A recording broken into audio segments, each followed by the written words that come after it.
Good. Stand by.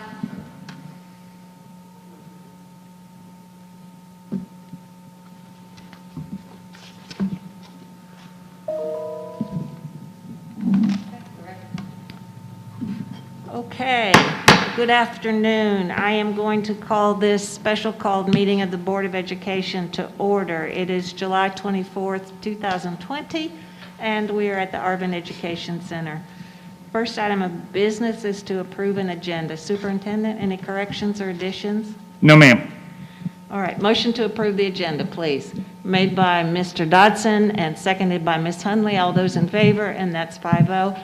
Before we move to the agenda, I would just like to remind everybody, while I see that everybody has a face mask on, we are spaced between 6 and 10 feet apart, so I invite you to take your masks off per the governor's proclamation if you would be more comfortable.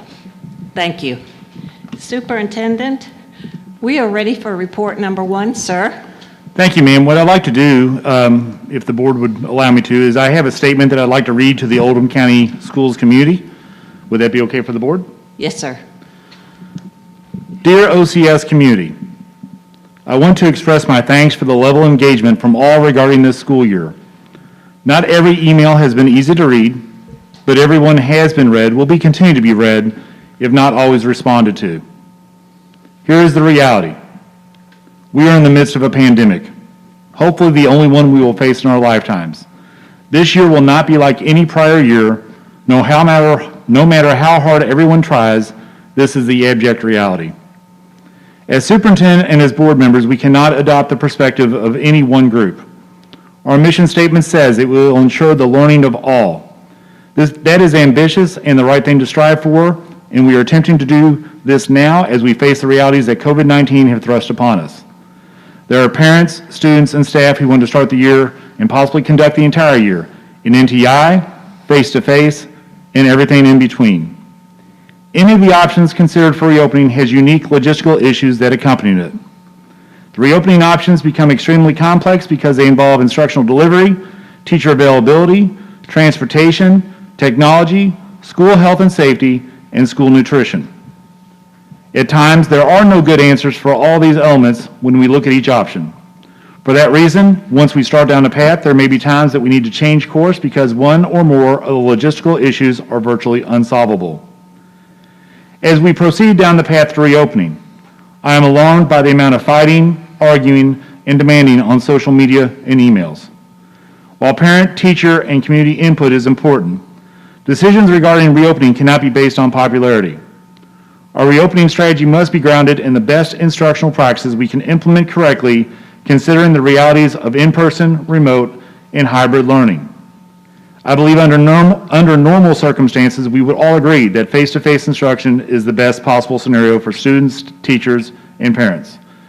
However, as a result of the COVID-19 pandemic, in-person instruction will not be the best option for some families, some students, and some teachers. So we've developed a virtual option. In the short time since the Virtual Learning Academy was announced, the platform supporting the VLA 6 through 12 grades has been berated by parents and students, even though it is a nationally recognized virtual platform on which many students across this country have had good success.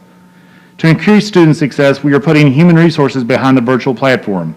Yet even with an enhanced virtual platform, remote learning is not, nor can it be, the same as face-to-face instruction.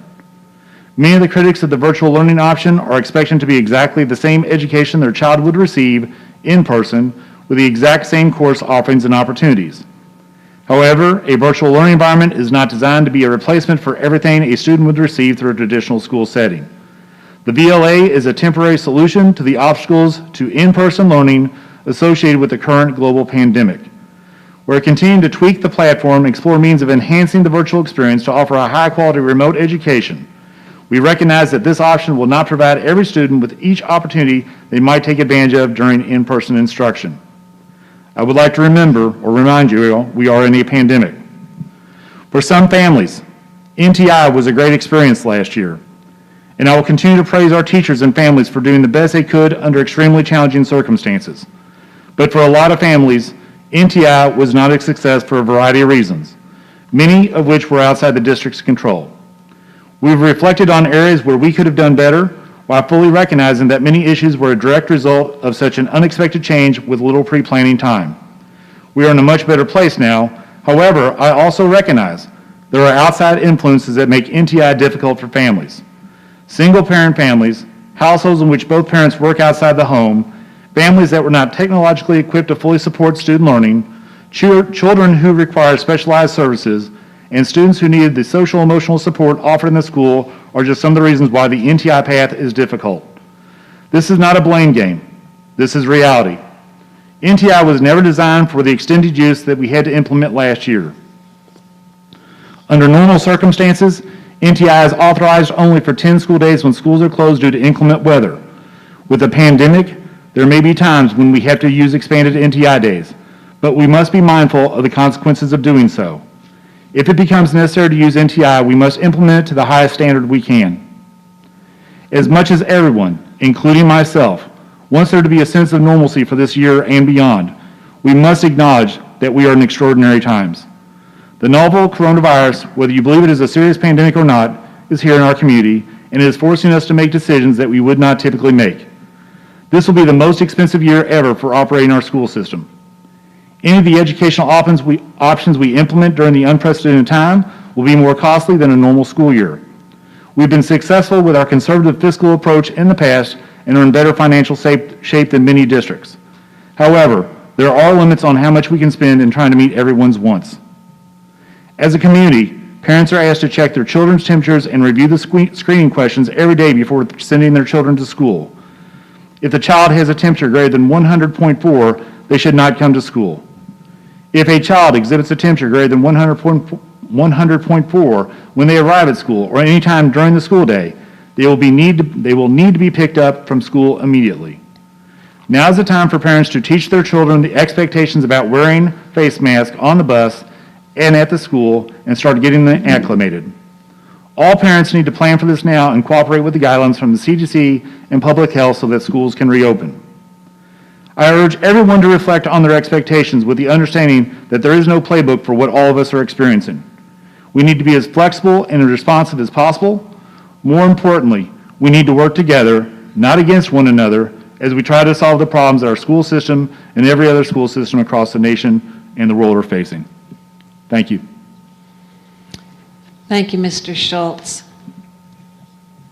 I think that statement so adequately summarizes much of the work that the chairman of our 10 subcommittees have worked diligently to craft over the last several weeks, put heart and souls into developing a reasonable reopening plan for Oldham County schools.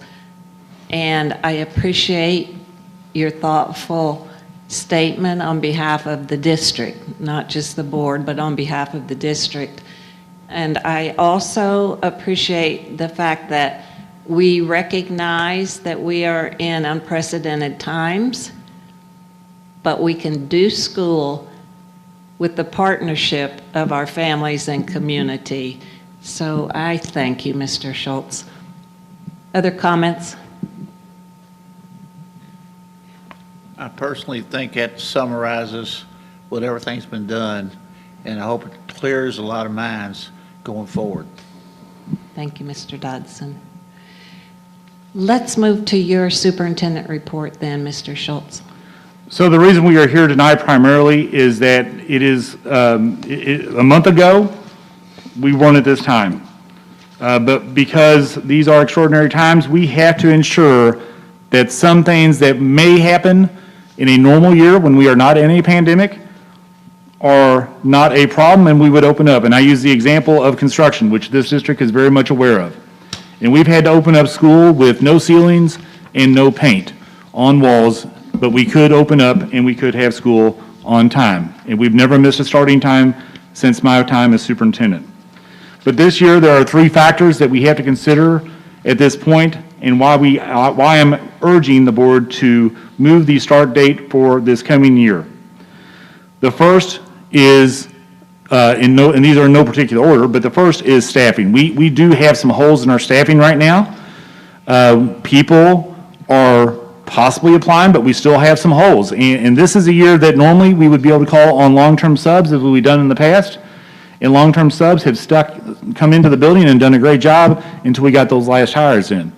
We already have at least one that I know for sure, but we have other openings to go along with, where a long-term sub accepted a position and then has backed out because of the pandemic, and they could not do that because of their health. Once again, this is not a blame game. This is reality. And please, everyone understand, there is no blame in this. This is what we are dealing with. The goal tonight is to be as transparent and as honest with folks as we possibly can. So obviously, with those holes in staffing, we can't open up a school if we don't have the adults in the building to make sure that we have a safe and clean environment. And so we are still continuing to make sure that we fill those positions. I have a sense that we will have more open positions as we move forward, and we will work diligently in which to fill those. The second, even though we have ordered a large supply of cleaning materials, and even though the suppliers are saying it will be there, it will be there, it will be there, this is a year that I do not feel like I can start a school year on a promise. We know for a fact that what is going to be expected of our school staff and all Team Oldham members is to keep an exceptionally clean and healthy building. And if we do not have the cleaning supplies on hand or the necessary mask for those that may forget their mask, we can't open. We cannot open in an unsafe environment. By this 2 weeks, we do believe that we will have everything in place. They are slowly trickling coming in, but I know that it would be very negligent of myself to wait until August 11th and say, whoa, whoa, whoa, we can't go because I don't have what we need. And so we do have to buy a little bit of time as we're talking about our cleaning supplies. Please understand, these were ordered months ago. The supply chain is still having hard times catching up to some of the orders. The best example I can give you that, we ordered 10,000 masks. We've received 5,000 of them and a notice that 5,000 were back ordered. This is happening more and more because this is not just an Oldham County issue. This is a worldwide global pandemic. The third thing, I'm sorry, but it slipped my mind. I went completely blank. Thank you.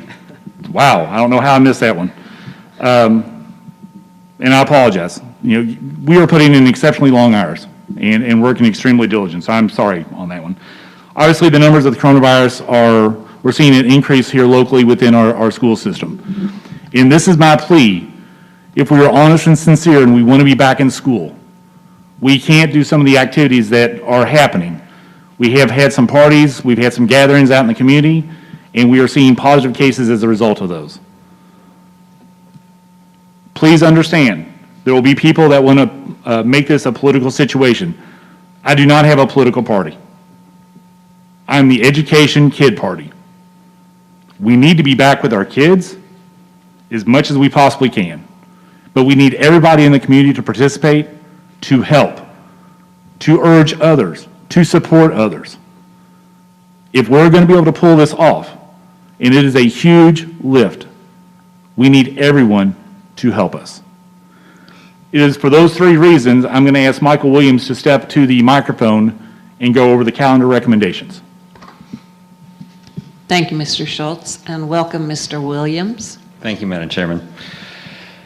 Okay, so there are two options in front of you. With both of them, basically, let me cover the similarities between the two of them to begin with. Both of them are taking our start date from the 12th of August to the 24th of August. Okay, the other similarities are the major breaks that remain in there. So October break does not change. Obviously, Thanksgiving break doesn't change. Christmas break doesn't change. And spring break does not change. So there are the similarities that remain between the two options that are in front of you. The largest option, or the largest difference between the options is with option one, we would have to add 20 minutes to the elementary schools and to Buckner Alternative, because with that amount of time, we would then only need 164 student contact days to reach our 1,062 hours, because we are starting the Monday after, or the Monday closest to the 26th of August, the variable instructional calendar law that Kentucky passed, I believe 3 years ago, is in effect for us at this point. So that would change things. So we would only need, in option one, we would only need 164 student contact days to get our 1,062 hours. And again, that would be adding 20 minutes to the elementary schools and 20 minutes to Buckner Alternative. Okay, the way we have figured that is it would be 10 minutes in the front end and 10 minutes on the back end. So if you look at this, we also, the other things that got moved around a little bit in both of the calendars, we moved some of the teacher work days. So if you look at this, and really at both options, the teacher work days are now the 20th of August, so the day before opening day, the 2nd of November, the 4th of January, the 12th of February, and the 12th of March.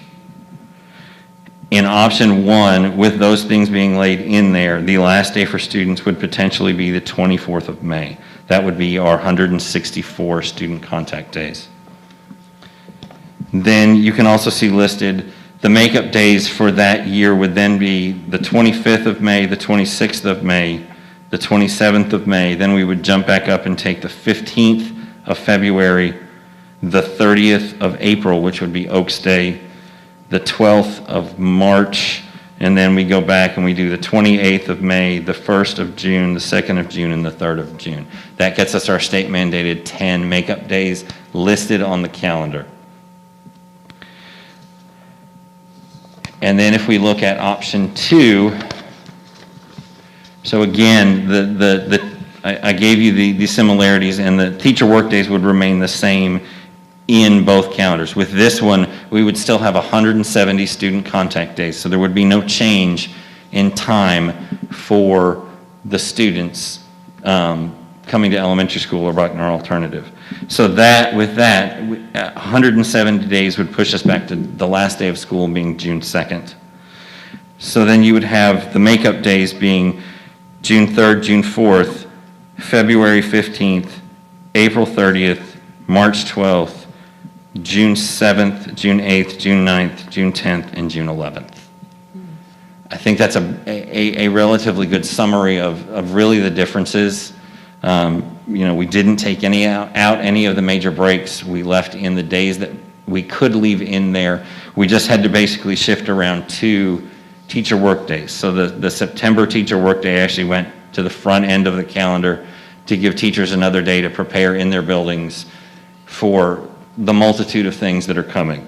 And then we also took the April 16th day, which was originally a teacher work day, and just moved it to November 2nd because that was scheduled originally on the calendar as our conference flex day. And we just did away with the conference flex day because technically under the statute, we only have to report 185 days to KDE. Normally and historically, we schedule 186 days. We schedule that conference flex day, but there's still one more day in the teacher contract, so there's technically 187 days in the teacher contract. So there'll just be 2 days that they will have to account for their time, that are not officially on the calendars. And I am more than happy to answer any questions. Thank you, Mr. Williams. Before you ask a question, Yes, can I make one clarifying? Sure. When we originally discussed this, option 2, when we decided internally having conversations, we had some lag time in here that if we added time to the elementary school, we were going to have to, if we add time to the elementary school in option 1, we have to add time to the end of the day at the high school and middle school level for transportation. If the board decides to go with option 2, we can leave the times as they are. There would be no addition to elementary time, no addition to middle school or high school times. We did a dry run. We've been doing dry runs with our buses for timing purposes, and we feel like we can adequately get them cleaned, and we're talking about how we can increase the number of people to clean versus increasing the amount of time. And we feel like we can then adequately clean them by putting more human resources from the district into those positions versus time. So I know when we put out initial notice to the board and to the community that we were going to have a meeting to discuss this, that was a part of that is that we were going to have to add time to the middle school, high school day. If the board decides to go to option 2, we do not need to do so. If the board does go with option 1, they will need to add time to the PM schedule for middle school and high school. All right. So would somebody remind for the audience what those hours are during the school day? Can I make, I'm getting thank you, Mr. Deves, not add time, but bump time. Bump time. In other words, you wouldn't have to add time, you'd have to actually bump time at the middle school and high school. Thank you, that is a pretty good distinction. But not for board members? Yes. So, for each option, so if we looked at option 1, elementary school would start at 7:30 in the morning and end at 2:30 in the afternoon. With that, high schools would then have to start at 9 in the, well, they could, so it would be 9 in the morning for high schools until 4 p.m. in the afternoon. And middle school would be on the same schedule Middle that schools our are on high the same school thing, is on. except for Oldham Middle, they're 5 minutes short compared to, because of transportation to and from their building. All right. Option 2 would leave everything the same. So that would be, elementary school would start at 7:40 and be done at 2:20. And middle school, high schools would start at 8:45 and be done at 3:45. So just for this dumb board member, what's the difference in adding 10 minutes on versus this bumping? So to get the 164 days, we still have to be able to meet our 1,062 hours.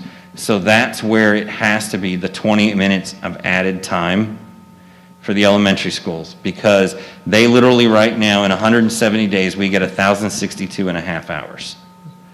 And that, the state has the required minimums. If we go 170 days, the state law basically states that you have to have school for 170 school days and 1,062 hours. Unless you start the Monday closest to the 26th of August, and then you can use the variable instructional calendar, which basically all it does is waives the number of instructional days. You still have to have the 1,062 hours. So to get the 1,062 hours in that number of days is why you have, in 164 days, that's why you have to add 20 minutes to the elementary school and Buckner alternative so that we can do it in that few number of days. And so in full disclosure, as we've discussed this with principals, we already have our youngest clients come to school at a very, very early time period. And the flexibility that the time would give us, I am willing to sacrifice that versus having students on the bus stocks earlier, come to school earlier, and staying in their day longer than they currently are. That is why without a whole lot of secrets, my recommendation would be option 2 for us to take a look at that, obviously. But we want to, as we're trying to be as transparent as possible, I want you all to see everything that we're talking about so that you know there's a lot of thinking and rationale behind this.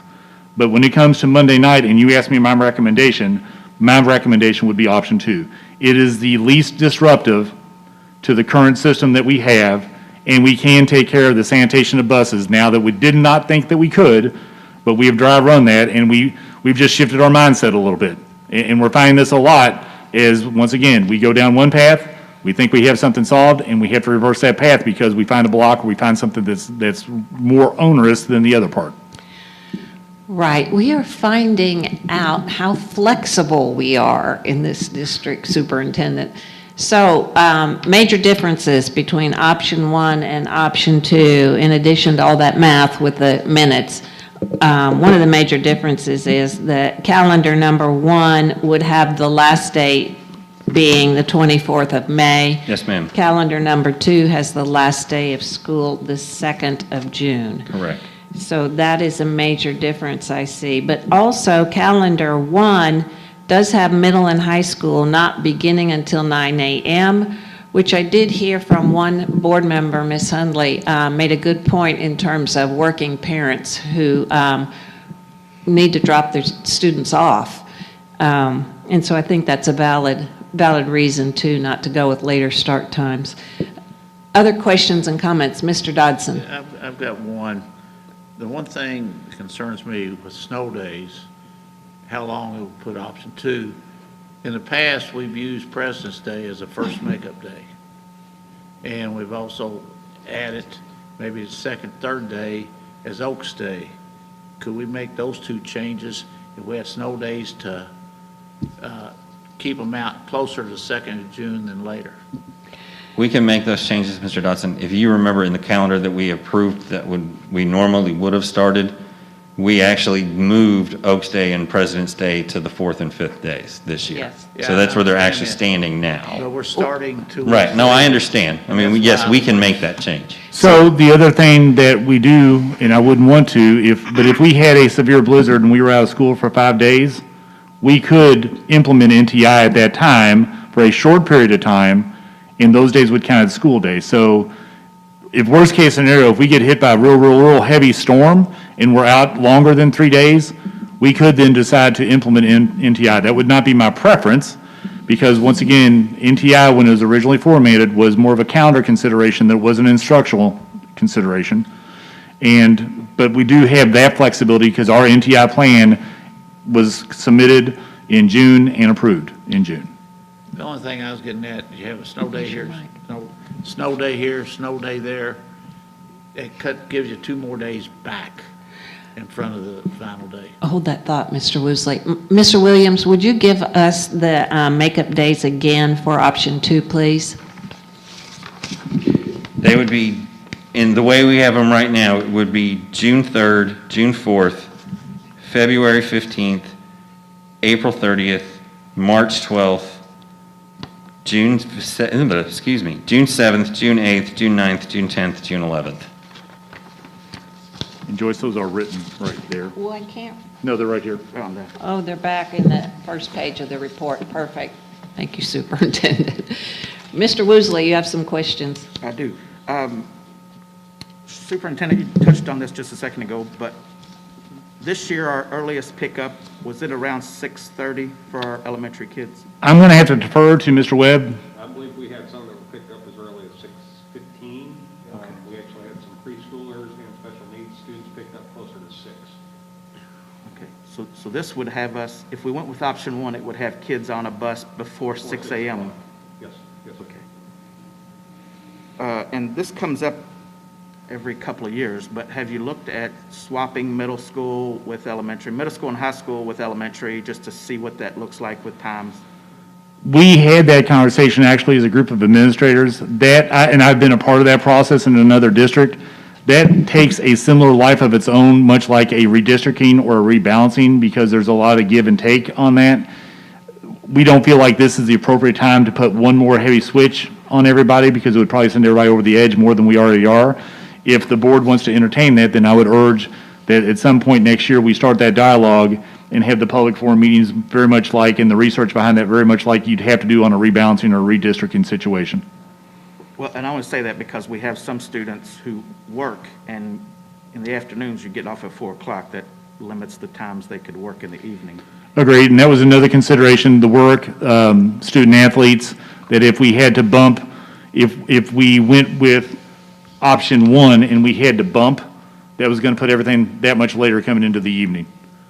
The other consideration is that, and I've got my own thoughts about calendars, we can talk about that for another day, but we would then put our most inexperienced drivers driving earlier when it's darker, foggier, things of that nature. So, I mean, there's some benefits, and the research states that there's a lot of educational benefits for having a later start date. Now, I wouldn't argue that ours is even late enough, because it could go much later.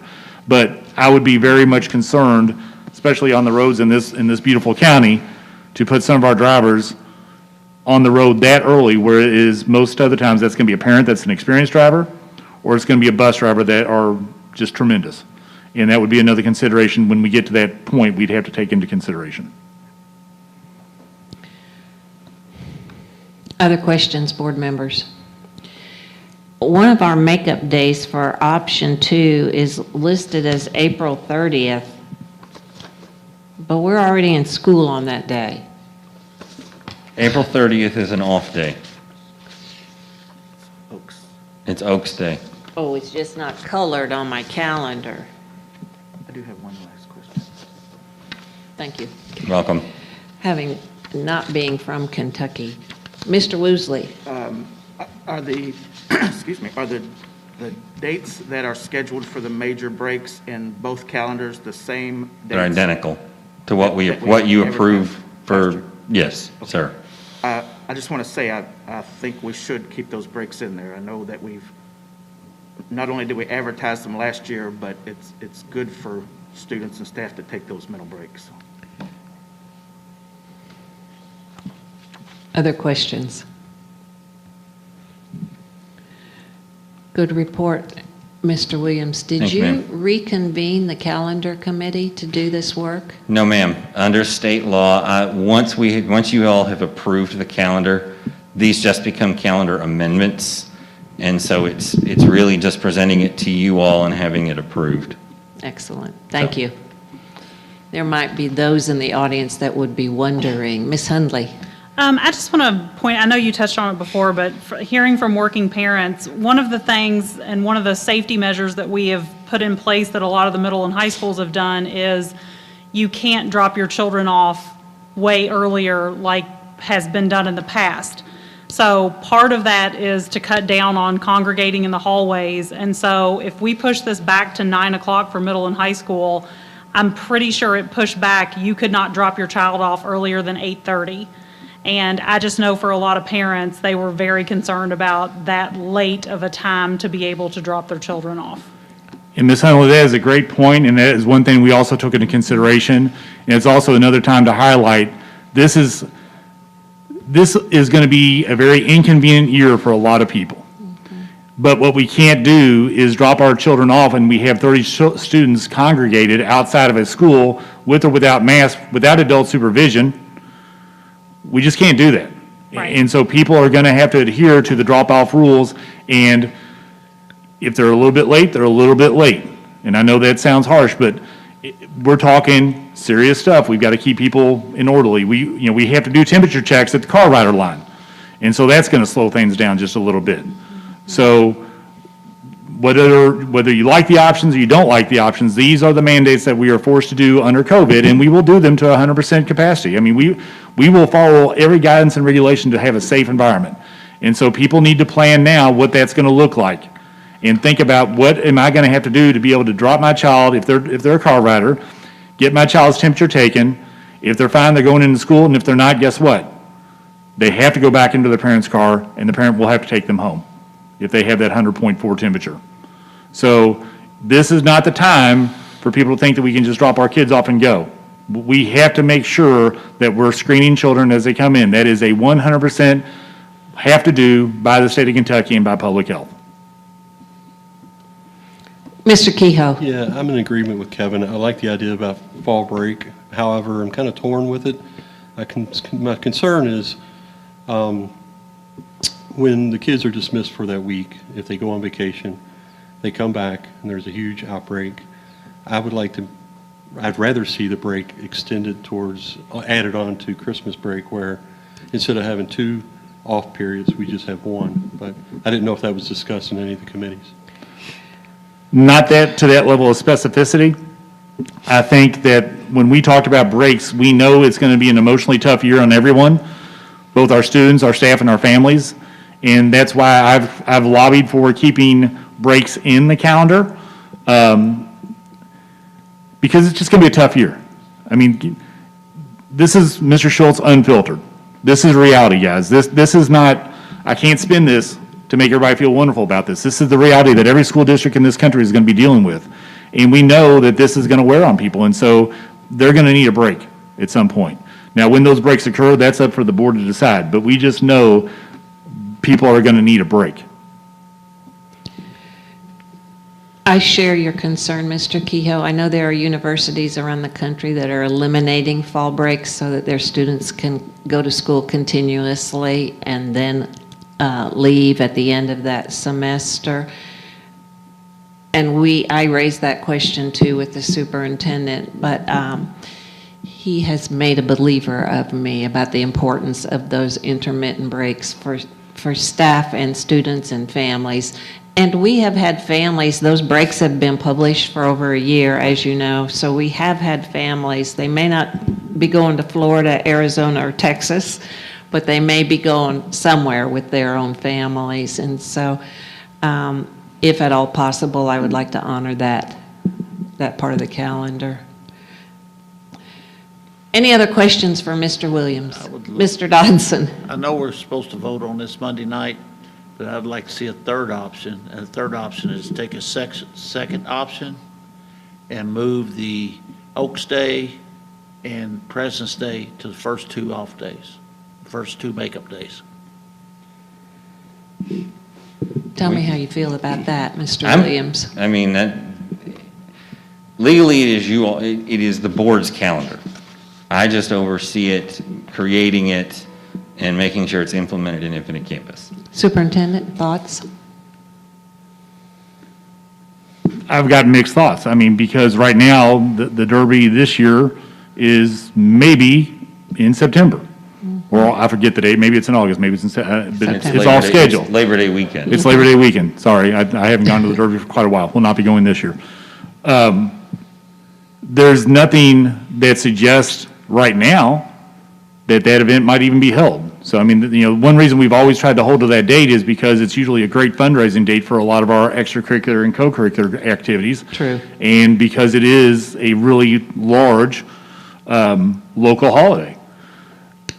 I would, if we're going to make that change, that's fine, we're just broadcasting that change, but that's for the board to decide. I mean, I could go one way, 6 way, or another on that one. It's, to me, I'll probably be working those days, but you have to decide. You are in touch with your constituents and what they're telling you to do or asking to do on that one piece of the calendar, and there may be an overwhelming desire, once again, to have those days to stay off. That's your all's call. This may be a Mr. Deeb's question, but if we end up taking as our first 2 makeup days, June 3rd and June 4th on this option, and if we only had those 2 snow days, could we still pull graduation off on June 5th? That's always been a primary concern of those June makeup days. Not snow days, but makeup days. Yeah, I mean, it's never easy to do graduation the day after student day, but we've done it in the past. Probably the biggest predictor on that, though, is more of who's got first right of refusal for the different venues, depending on what the other counties around us are doing. Because we always know Jefferson County has Freedom Hall and Broadbent before we do, no matter what, on those 2, the last weekend of May and the first weekend in June. So that's a tough one anyways, on that piece. So that's probably more a predictor than the snow days on that piece of it. All right, Well, I forgot Okay. about all the fundraising, yeah. but let's at least look at moving President's Day up to the first day. That picks us up 1 day anyway, and leave Oaks Day where it is. Somebody would probably, I guess, I don't know, make a motion on that, because that's going to then require Michael to make a change. Right, and that leaves, We don't have an action item on It's not an action item, but No. are you just directing Michael to do that if that's the board's? not yet. I'd like to Okay. hear from other board members if there's any objection to that. That leaves quite a long spell when our students and staff are in class. There's 1 work day there, February 12th.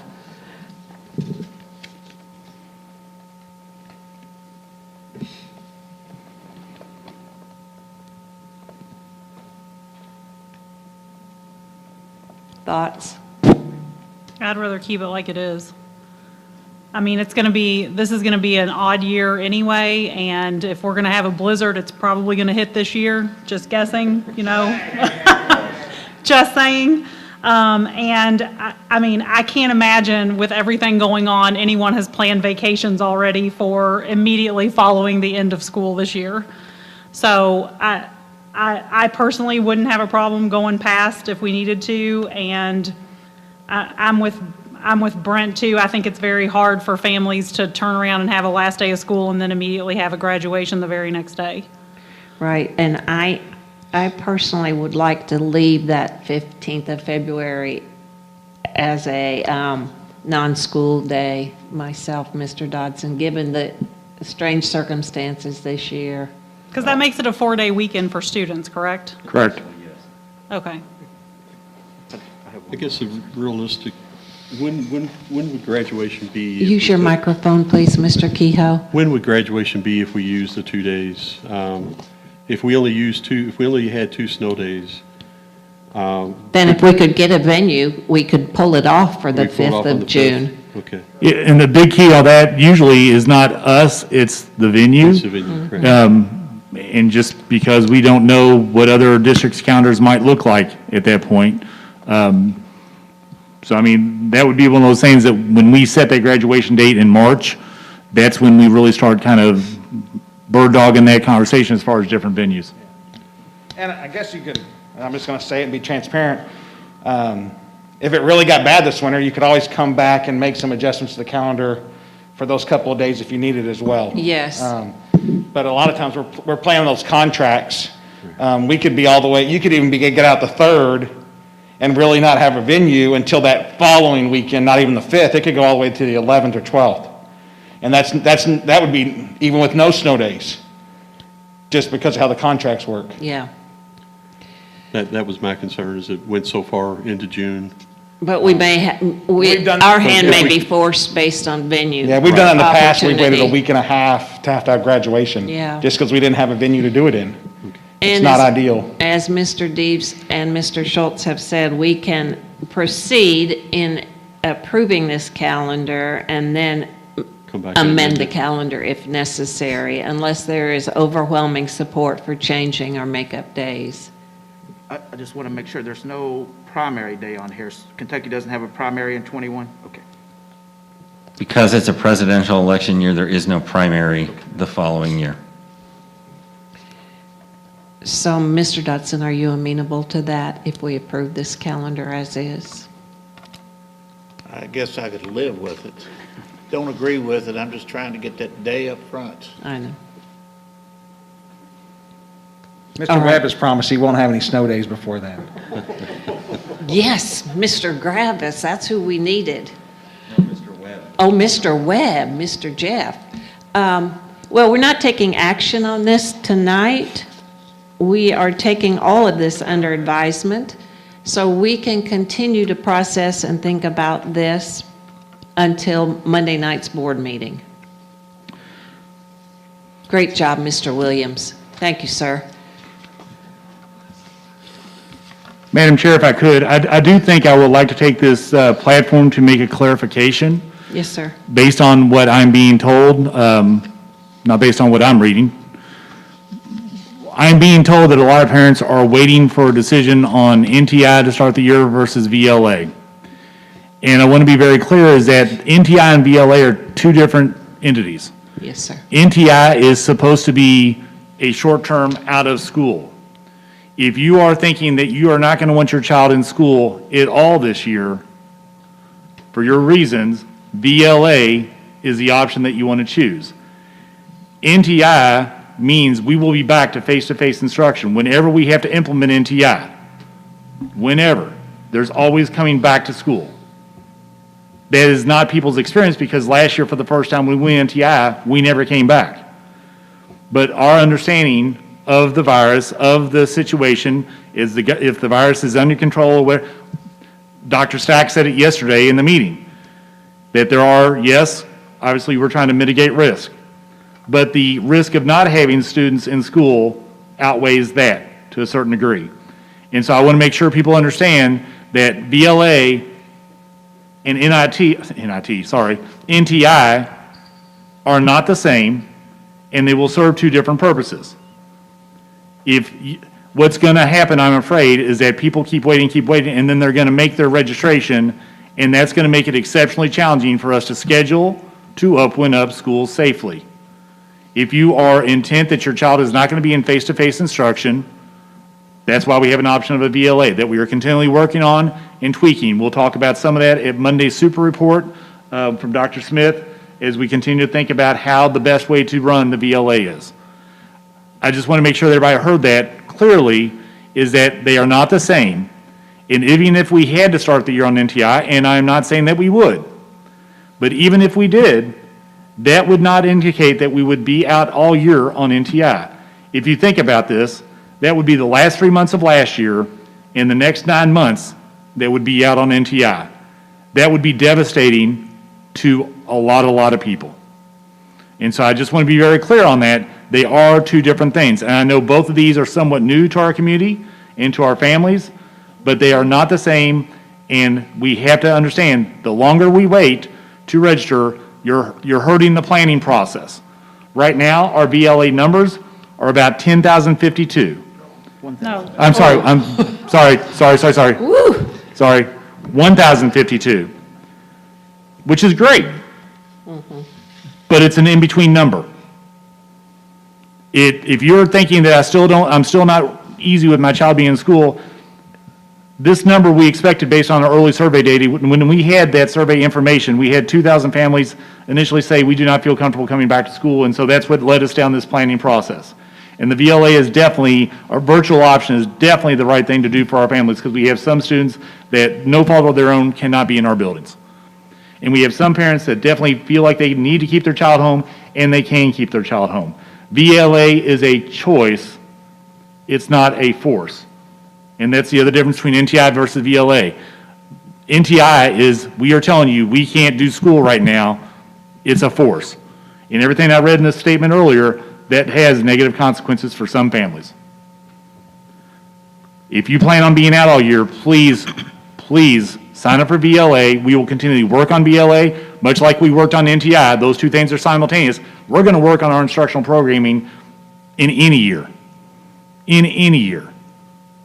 But if you really are not intent on having your child come to school this year, we need you to sign up for VLA so that we can get these staffing numbers done. This is going to be an expensive proposition no matter how we do, but we have to be able to staff it correctly. And if we wait very much longer, it's going to get tougher and tougher and tougher. So please, if you have questions about that, please email Dr. Smith, myself. If you do not understand, not your opinion about it, but if you do not understand the difference between VLA and NTI and you need more clarification, please consult us so we can clarify anything that you may have. Superintendent, one of the questions that I've been asked is, if we extend the calendar, start 2 weeks later, will that extend the enrollment date for the VLA? So that is a double-edged sword. I agree with that. August 7th then only gives us from August 8th till the 24th. If we have a ton of people waiting until that time period, that in itself may impact what we have to do. But if we go on NTI, whenever we go on NTI, we are expecting and we are planning to be back to face-to-face instruction as soon as we can. As soon as the numbers are there and we have all our staffing and we have all our cleaning supplies, that is our plan.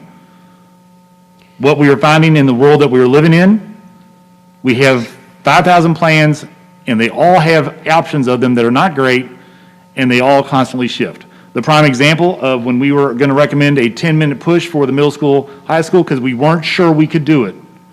And now we've been able to apply some time to just that one particular logistic problem. And I think that's what I need to explain to everybody.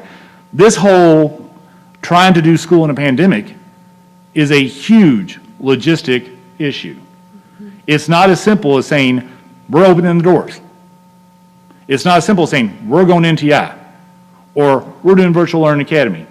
There are logistic challenges to almost anything that we're doing, and that is what is taking so long and is so frustrating as guidance changed. I know that this board, and based on what we were told, and we approved something at the last board meeting, and it's the temperature check. And we were told that in conjunction, we were told for superintendent level, and I checked with other superintendents, and I'm not throwing anyone under the bus. We're not trying to. We were told we were to consult with our local health department and make adjustments based on our local needs. We did that, and then we were told after the fact that we could not. And I was clearly stating that we will follow all the guidelines that we were supposed to follow. We were not trying to shirk our duty. We were not trying to harm children. We actually felt our plan might be better. That has been a consistent theme through all this. And I'm not blaming anyone because, once again, there has been no playbook for this pandemic. And so that's where I ask people to be exceptionally flexible. I would love everybody to be exceptionally gracious to everyone in this day and age, because everyone is trying to do the right thing. And that's on social media, that's people yelling at each other. I mean, it's getting crazy out there, folks. And we're fighting against each other when we should be binding together and trying to figure out how to do the best thing for our children that we possibly can. Thank you, Superintendent.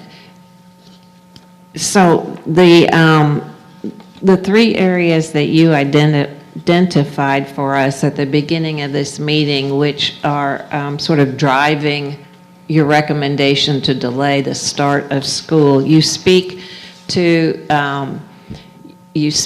staffing needs, and I am going to tag on to your remarks, which you were encouraging families to make their commitments.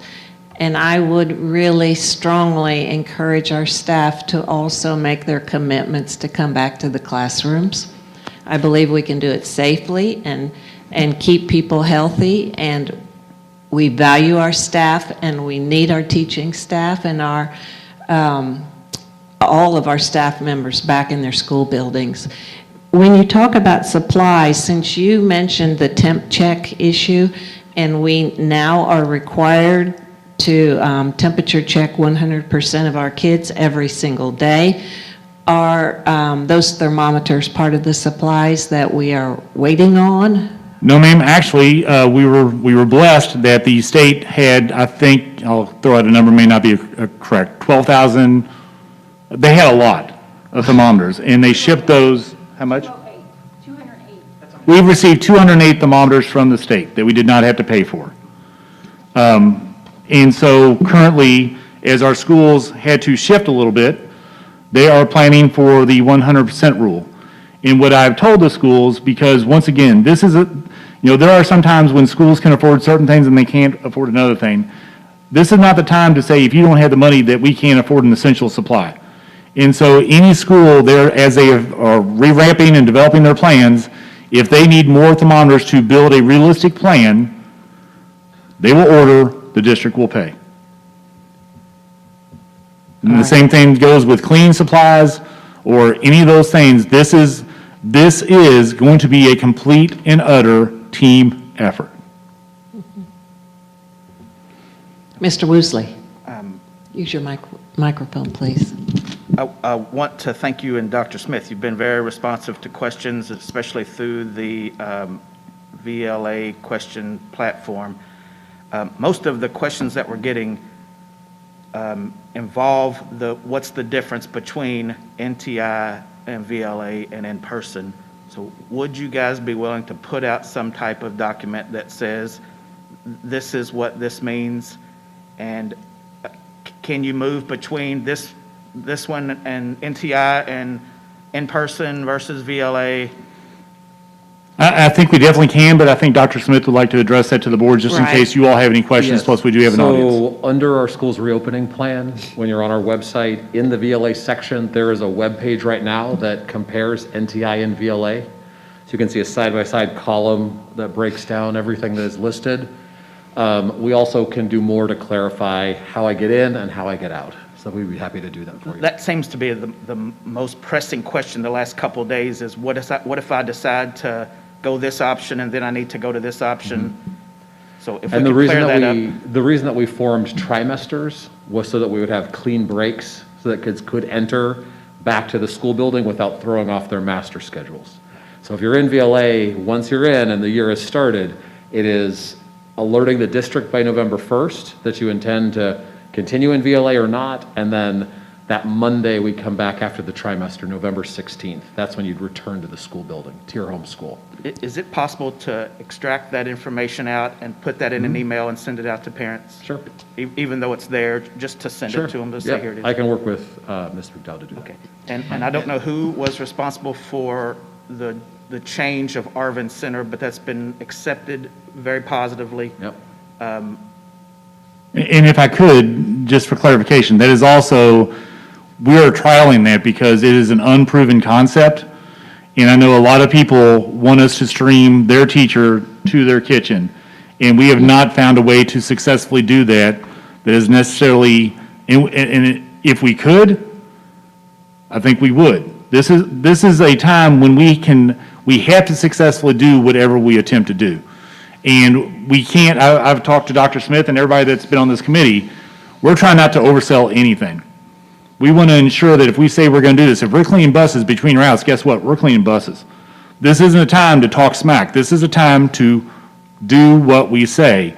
And so here at Arvin, there's a possibility, there's a lot of reasons that is a 4-year program for many students, and that if they cannot complete part of that 4-year program, it throws them off the course. And everything that we've tried to build here could be dismantled somewhat because of the pandemic.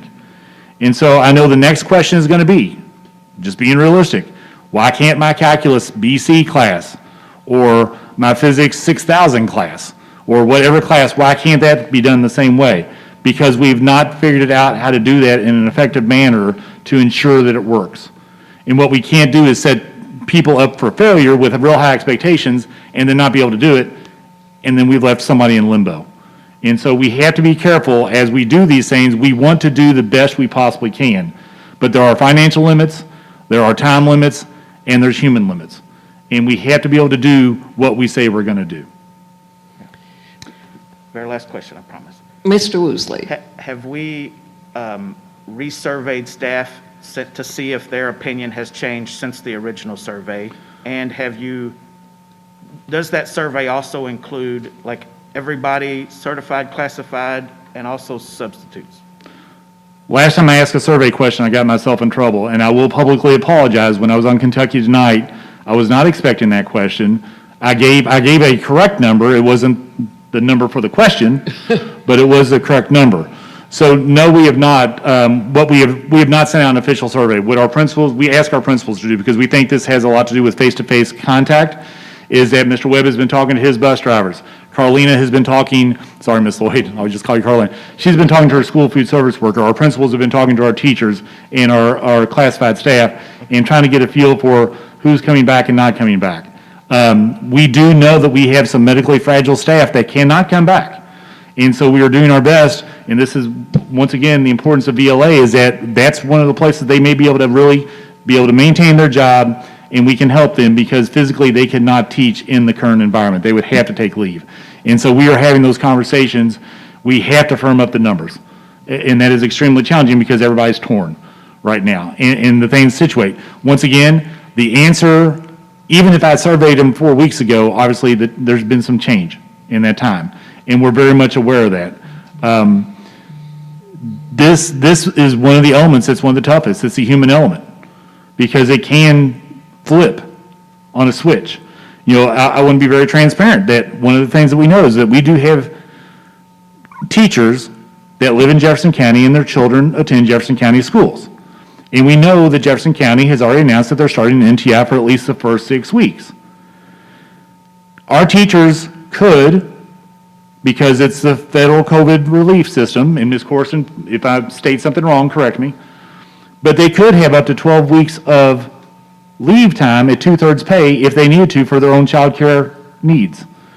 That's another factor. This is where being close to Jefferson County, and I'm not saying anything poorly about Jefferson County, but the proximity of our county to their county, when they've already decided to go into YI, that puts an additional burden on our staff that have children of their own, and it puts an additional burden or another additional logistical issue on trying to figure out how many people do we have coming back. So I know, based on the emails that I get, and I do read them, everyone has a real good, simple solution, but when you start peeling the onion, You start getting all the other pieces of the onion, and it starts making you tear up a little bit, because it's an onion. And that's what we're facing right now, is that there's a lot of uncertainty with our staff. There's a lot of uncertainty when the governor says the other day that, he wouldn't feel comfortable putting teachers back in the building. You have that concern. When Dr. Stack in his thing says that, you've got all these safety concerns, but then he says, but you can come back to teach. There's a lot of information out there, and I know it's a tough call, and people are going to have to make personal choices. We all have to make personal choices. We're asking parents to make personal choices. Teachers are going to have to make personal choices. And I don't want to demonize anyone, because everyone has their own things that they have going on in their life. I mean, I've told that story before. I have a wife that has no immune system whatsoever. She has lost her job during COVID because she can't go back to work, and her employer would not provide virtual work for her. I'm living it. I see it. And I know it's going to be that way with all our families. So, once again, I don't want anybody to feel sorry for me, because they're experiencing the same things. We are trying to do the best we possibly can in a worldwide pandemic, folks. And people trying to wait and just see if we're going on NTI before they do VLA, that's going to cause us a problem. Because if we can't schedule it, we can't necessarily perform it well. If we have a teacher that lives in Jefferson County and the only barrier they have to coming back to work is childcare needs, we could, as a district, waive tuition fees for those families? That is the board's option. We could. It would be a costly option, and I'm not even opposed to that, because, like I said, it's an expensive year. But here's the other consideration behind that. We're trying to reduce our class sizes by providing a virtual learning academy option for those people that we're trying to not add to the classes. But we also know that we had, and these people I think all went VLA, correct, Eric? At Kenwood today, those numbers? Yes, so there were 16. There were 16 new enrollments at Kenwood today. Coming from private school. schools. And so, once again, that's a logistic that we're working with and battling. This is not a simple proposition. If it was, I know everyone we're rolling up our sleeves and we're working at it, but it's, Ms. Fletcher and I were talking today, it's swimming upstream, but I feel like we have people tying rocks to our ankles, and it's not on purpose. It is just the situation. And so we're trying, and we will continue to try. Everyone in this room would agree that face-to-face instruction is the best mode of instruction possible, and it's the best thing we can possibly do. But even that has its challenges. Thank you, Superintendent Schultz. Any other questions, board members? I'd like to take this opportunity while all of our subcommittee chairmen are here, just to mention the fact, this is a small window in time that I have experienced this week, and you can magnify this by 50 or 100-fold, but this week, Lisa Burgess, our district nurse, and several of her nurses did a conference call with one of the directors of Baptist East Hospital, correct me if I'm wrong, Lisa, and Dr. Jett, who is an internal medicine pediatrician, and had that opportunity for a lengthy dialogue regarding keeping our students safe. One example of the degrees to which our subcommittees are going to really wrestle this pandemic to the ground.